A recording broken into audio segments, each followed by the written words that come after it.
Bigger birds, known as eagles. The eagles are trying to destroy both Pig Island and Bird Island. And so in order to stop the eagles from coming to destroy everything, the birds and the pigs have to make an alliance to go against a greater evil than themselves. I play Gary, the pig, who's also an inventor of sorts, who comes up with things that aren't that effective or too effective, depending on how you see them. He's got a bit of bravado about him through the whole thing, and ultimately becomes one of the team that helps take down Eagle Island. Oh, yeah. So Invisispray is a spray that helps to turn you invisible.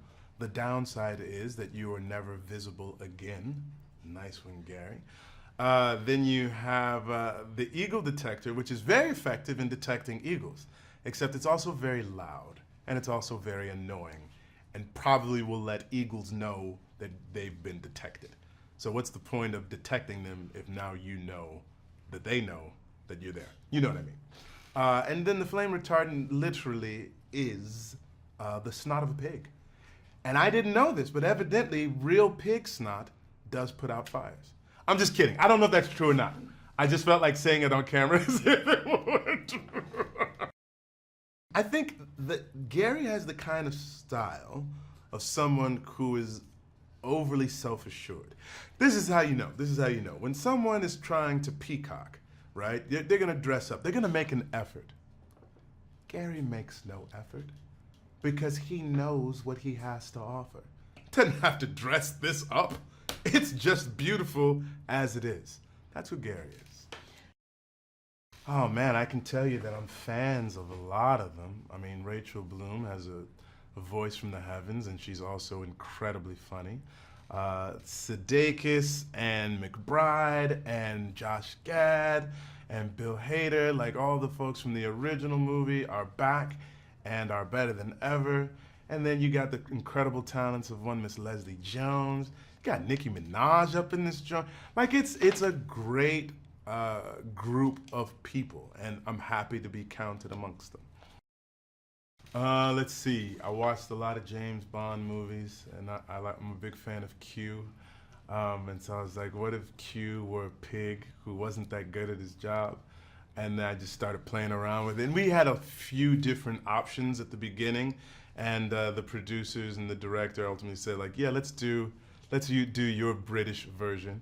I also get giddy as an American because the Brits always come over and they do their American accent. So now Dinklage and I can join the Americans who do British accents. It's fun. Good directors, good producers. I think that there's a sense of fun that we all collectively bring to it. Most of us have children, so there's an enthusiasm for allowing your kids to see you do something that you know that they're going to like. I think our director did a wonderful job of making sure that everybody was having fun every time they stepped into the booth. They're gonna love the hatchlings, which are absolutely adorable.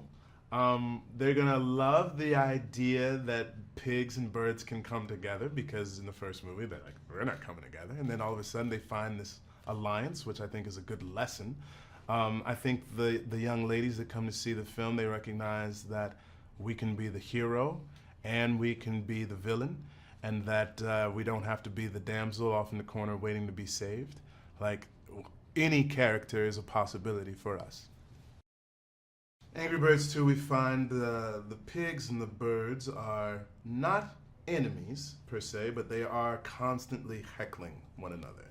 Different pranks are being pulled all the time.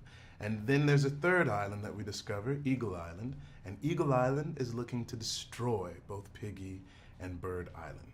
So in order to keep their islands from being destroyed, the pigs and the birds must come together right now, or else risk being destroyed.